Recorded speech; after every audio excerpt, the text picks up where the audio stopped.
My name is Sarah Miller. I'm a 40-year-old housewife who's just turned 40. I live peaceful days in the suburbs of Michigan with my husband Mark, our 8-year-old son Ethan, and our 5-year-old daughter Olivia. As I was making pancakes in the kitchen with the morning sun streaming in, as usual, I felt small arms wrap around my waist from behind. "Good morning, Mom. Are there blueberries in today's pancakes?" I turned around to see Ethan looking up at me with eyes full of expectation. His brown hair was messy from sleep. I couldn't help but smile. "Yes, they're your favorite, aren't they?" "Yay!" Ethan happily bounced around and sat at the table. Olivia came right after, sitting next to Ethan in her pink pajamas. "I want blueberries too." "Of course, there's enough for everyone." Finally, Mark appeared, patting each of the children's heads before giving me a kiss. "Good morning, Sarah. Another lovely morning, isn't it?" "Good morning, Mark." At the time, I didn't realize how precious these ordinary morning scenes were. Weekdays pass by in a flurry. Mark is busy managing his auto parts company, and I spend my days taking care of the children and housework. Still, we always made sure to spend time together as a family on weekends. We'd have picnics in the park, participate in reading clubs at the local library. Sometimes we'd all go cheer for Ethan at his baseball games. Olivia is still engrossed in t-ball practice. One evening, Mark came home looking excited. "Sarah, everyone. I have wonderful news." The children ran to their father. "What is it, Dad?" "We're going to Disney World in Florida next month." The children's cheers echoed throughout the house. Both Mark and I felt truly happy seeing the joy on our children's faces. The days of preparation were like the lead-up to Christmas. The children looked at guidebooks almost every day, listing the attractions they wanted to visit. While I was busy with packing, I felt my heart flutter at my family's smiles. And then, the long-awaited day of the trip arrived. "Ethan, did you put on sunscreen properly?" "Yes, I did." "Olivia, you didn't forget your hat, did you?" "I've got it, Mom." Reassured by the children's energetic responses, we headed to the airport. The first few days in Florida were like a dream. Taking photos with Mickey Mouse, riding thrilling roller coasters. The children's eyes sparkled, and Mark and I felt like we had returned to our childhood. However, that happiness suddenly turned into a nightmare. On the afternoon of the 4th day of our trip, we were at Magic Kingdom. Mark suggested, "Let's all have some ice cream," and we headed towards a nearby stand. "I need to go to the bathroom," Ethan said. "All right. Go with Dad." Mark nodded and took Ethan's hand. "We'll be right back." No one imagined that those would be Ethan's last words. When they didn't return after 15 minutes, I started to feel anxious. "Olivia, let's go look for Dad and Ethan." We held hands and searched around, but we couldn't find them anywhere. Panic began to set in. When I finally found Mark, his face was pale. "Sarah, Ethan is gone." From that moment, our lives changed completely. The happy days we had known became a distant memory, After Ethan disappeared, our lives changed completely. The dreamlike time at Disney World turned into a nightmare in an instant. That night, we were interrogated by the police in our hotel room. Mark repeated the same explanation over and over. On the way to the bathroom, in the crowd, when I noticed, he was already gone. I held Olivia tightly, desperately trying to hold back my tears. From the next day, we searched every corner of the park. Employees and other tourists helped, but there was no sign of Ethan anywhere. Ethan! Where are you? My cries echoed emptily between the colorful buildings. A week passed, and we had to return home. On the plane back, Olivia asked in a small voice, "Mom, is Big Brother not coming back?" I couldn't answer that question. Even after returning home, the search continued. We went to the police almost daily, put up posters all over the neighborhood, and spread information on social media. However, as days passed, the response from others faded. Time will heal. He'll surely be found. Such words of comfort actually hurt me more. Mark began to immerse himself in work. It was probably his way of coping. However, this led to new problems.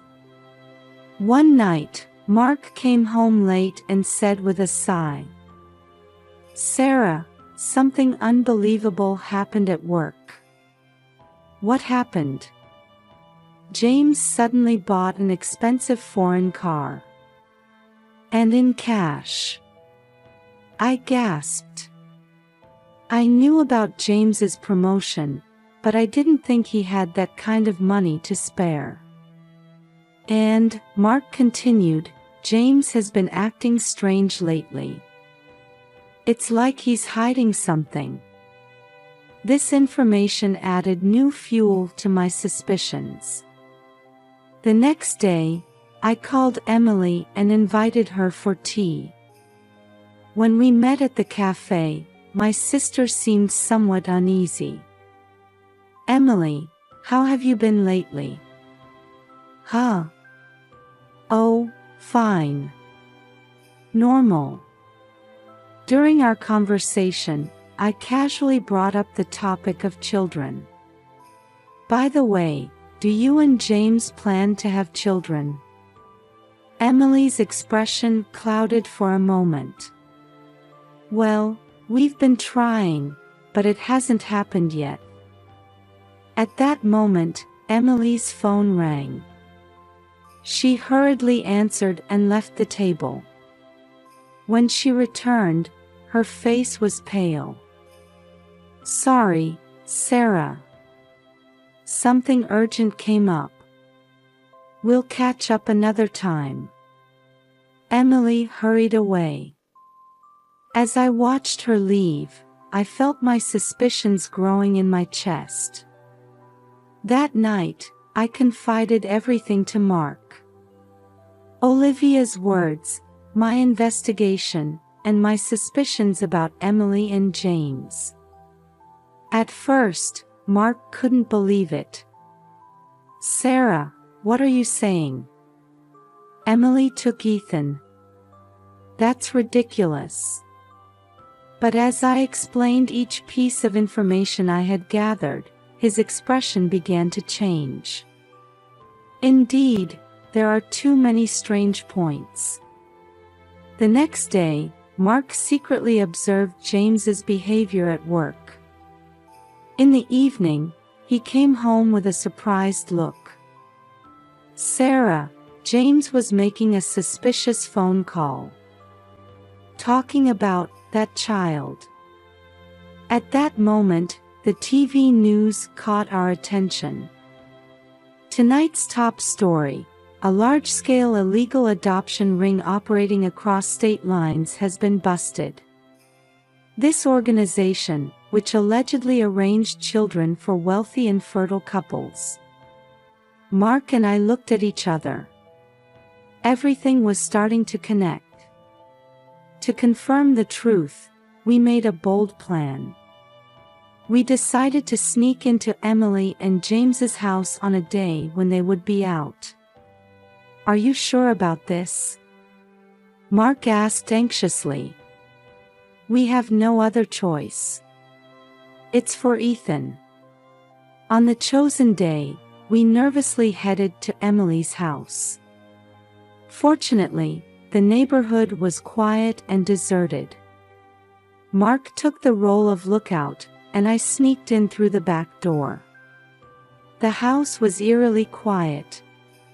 With my heart pounding in my ears, I headed to the second floor. As I approached the spot Olivia had pointed out, I could see a slight misalignment in the wallpaper.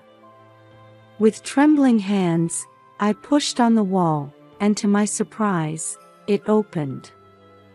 A narrow passage appeared, with stairs leading down. "It can't be." I took out my flashlight and carefully descended the stairs. Damp air touched my skin. At the bottom of the stairs, I gasped. There was a small room, and on the bed lay a boy. "Ethan." At the sound of my faint voice, the boy slowly raised his face. Gaunt features, long overgrown hair. But it was undoubtedly my son. "Mom." Ethan's voice was weak, and he looked incredulous. I rushed over and embraced Ethan. The tears wouldn't stop. I'm sorry. Mom took so long to come." At that moment, I heard a noise from upstairs. "Is someone there?" It was Emily's voice. I picked up Ethan and rushed up the stairs. When we emerged into the living room, Emily and James were standing there. "Sarah, what are you doing?" Emily cried out in surprise. "The question is, what are you doing?" I said angrily. "How could you do this?" James tried to step forward, but at that moment, Mark burst into the house. "I've called the police. You can't escape now." The color drained from Emily and James's faces. "No, Sarah.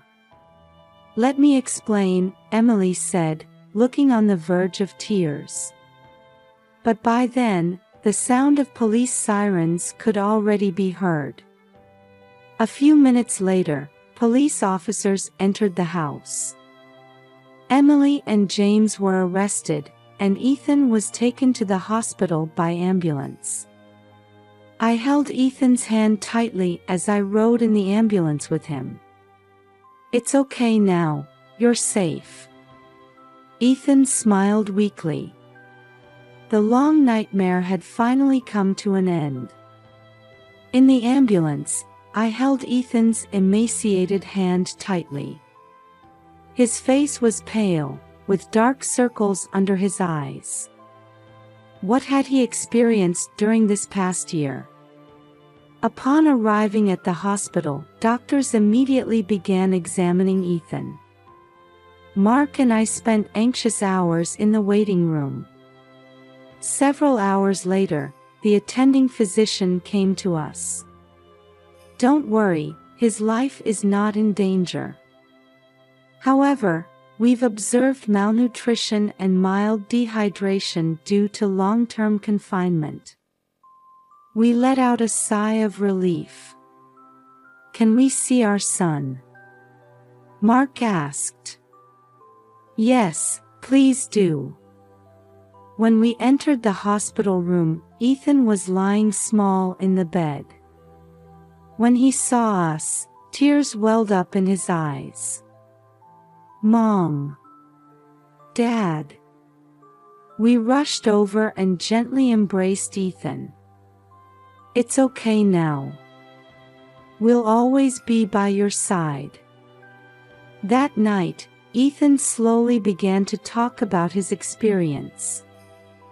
At first, they told me they were taking me to a new family. But then I was locked in a dark room. According to Ethan, the space under the floor was narrow with a low ceiling.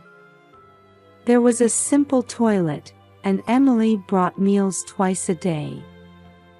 There were books and an old game console, but hardly any outside light came in, and he lost his sense of time. Sometimes I could hear voices from upstairs, but no one noticed my voice. Ethan's words broke our hearts. A few days later, we received a detailed report from the police. Emily and James were part of a large-scale illegal adoption ring operating across state lines. They had been receiving substantial payments in return for arranging children for wealthy couples struggling with infertility. It seems they kidnapped Ethan to prove their loyalty to the organization, the detective explained with a stern expression. This incident led to the revelation of the entire organization, and many people involved were arrested. Sadly, other children who had been confined were also discovered. Ethan's recovery took time. The emotional scars were deeper than the physical ones. He often woke up from nightmares in the middle of the night, and we took turns staying by his side. With the advice of a psychological counselor, we gradually rebuilt our family bonds. Olivia was overjoyed at her brother's return and stayed close to Ethan every day. "Big brother, I drew this. It's a picture of our family." Seeing the picture Olivia drew, Ethan showed a smile for the first time in a long while. Mark also adjusted his work schedule to spend as much time as possible with the family. On holidays, we spent peaceful days having picnics in the park or watching movies together. Sometimes, Ethan would suddenly become anxious. At such times, we all hugged him and repeatedly told him, "It's okay now." As time passed, we had more opportunities to see Ethan smile. His recovery became a source of hope for our entire family. A year has passed since then. Today is Ethan's 10th birthday. The living room is decorated with colorful balloons, and a large chocolate cake sits on the table. "Happy birthday, Ethan." The voices of family and friends echo throughout the room. Ethan smiles, looking a bit embarrassed but happy. Having overcome a difficult period, our family feels more strongly connected than ever before. There will surely be challenges ahead, but we're confident we can overcome them together. As Ethan blows out the candles, a big round of applause erupts, as if announcing the beginning of a new year.